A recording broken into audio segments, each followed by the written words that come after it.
اگر اپنی بیوی کو شہوت سے ہاتھ لگا لے تو وضو ٹوٹ جائے گا؟ نہیں، وضو نہیں ٹوٹتا ہے۔ جن لوگوں نے میرے ساتھ برا کیا ہے مجھے خیال آتا ہے کہ ان کو دکھ پہنچے، یہ خیال نہ کیا کریں، معاف کر دینا زیادہ بہتر ہے۔ آنکھیں بند کر کے بھی دعائیں مانگ سکتے ہیں، لیکن نماز میں آنکھیں بند نہ کریں۔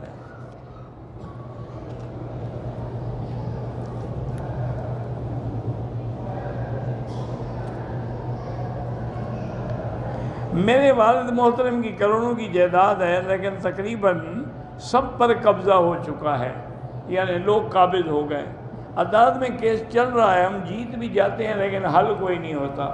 وہ تو بھئی ایک بزرگوں کی پرانی مثال ہے کہ 3 چیزیں ہیں جس کا قبضہ ہو وہ اسی کی ہوتی ہے، زن، زر، زمین۔ وہ کہتے ہیں عورت جس کے قبضے میں ہو اسی کی ہے۔ یار کے قبضے میں ہے اس کے حق میں بیان دے گی، پھر ماں باپ کے پاس آ جائے گی، مجھے زبردستی لے کے مجھے گولی مار رہا تھا، پھر اس کے حق میں بیان دے گی۔ جس کے پاس ہوگی اسی کی ہے وہ۔ اسی طرح زمین بھی جس کے قبضے میں ہوگی اس کی ہے، باقی مقدمے لڑتے رہو، وہ تو اسی زمین کی آمدنی سے خرچ کرے گا۔ بہرحال اللہ آپ کی مشکلات کو حل کرے۔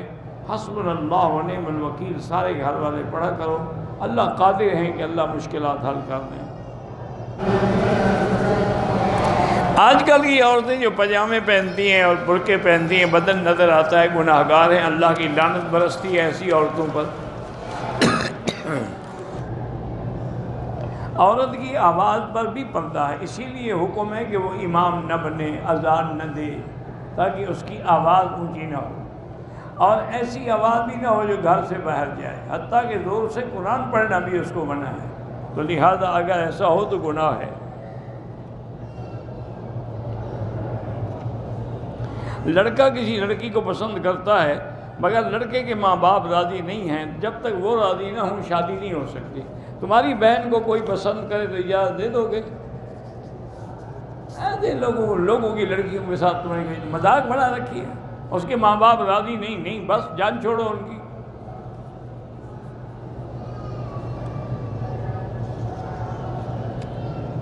بہرحال میں نے بتایا نا کہ پیٹ کا علاج سب سے بڑا حضور پاک نے خود تجویز فرمایا، شہد، ماکھی شربت بنا کے پئیں۔ قرض بہت زیادہ ہے، استغفار زیادہ پڑھا کرو، کم از کم 2000 دفعہ روز پڑھو، انشاءاللہ اتر جائے گا۔ میرا شوہر میرے حقوق ادا نہیں کرتا، اللہ اس کو ہدایت دے، اس کا علاج کروائیں، بیچارے کو خواہش ہی نہیں ہوتی ہوگی نا، ورنہ کون اپنی بیوی کو چھوڑتا ہے؟ وہ فارغ ہو غریب ہے، اس کا لے جاؤ ہسپتال، اس کا علاج کرواؤ، پھر ٹھیک ہے۔ میں بہت کمزور ہوں، عمر 26 سال ہے، میرے ہاتھ پاؤں 1 سال کے بچے کی طرح کمزور ہیں، علاج کرائیں، دنیا میں ڈاکٹر موجود ہیں۔ ویسے بہرحال زمزم اور شہد استعمال کریں۔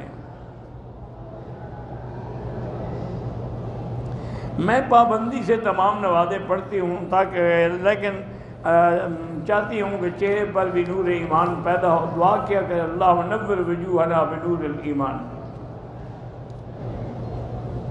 اگر کوئی چھوٹا بچہ اذان دے تو اذان ہوگی؟ ہاں، اذان تو ہو جائے گی۔